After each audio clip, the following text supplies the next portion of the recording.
Acknowledge the noise. It's distracting, exhausting, overwhelming, but it's your life, so you deal with it, simultaneously blocking out and drowning in the noise created by others who share the same collegiate tasks as you. Day after day after days spent inside without ever acknowledging the concrete beneath the carpet you drag the soles of your shoes on was poured on top of tree roots. You are constantly engaged with the in.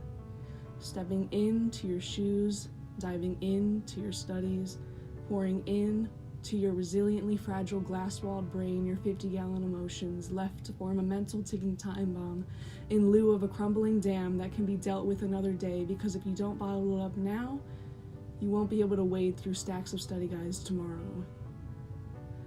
How suffocating the water becomes when we forget what we breathe, in and finally out.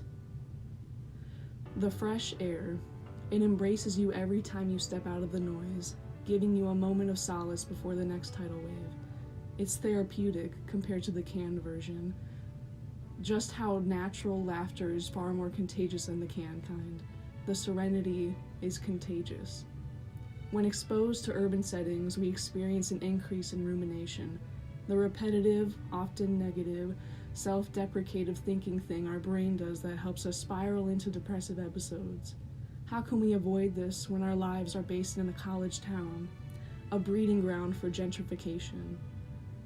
It's been studied for years. A discussion regarding the neurobiological effects of urbanization reaffirms the notion that an increase in urban living is linked to an increase in mental illness.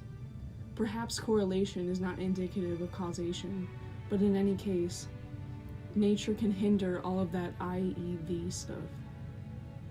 It's supported that just 30 minutes out of the 10,080 that make up a week in a natural setting can reduce the occurrence of depression by 7%. Nature's not a cure, no.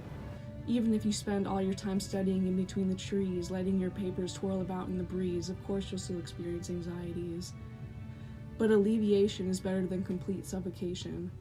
And if the disconnection fed by urbanization can increase certain mental afflictions, why aren't we proposing adaptations and making accommodations to bridge the gap between our ever-growing technological modifications and the world that permits our habitation?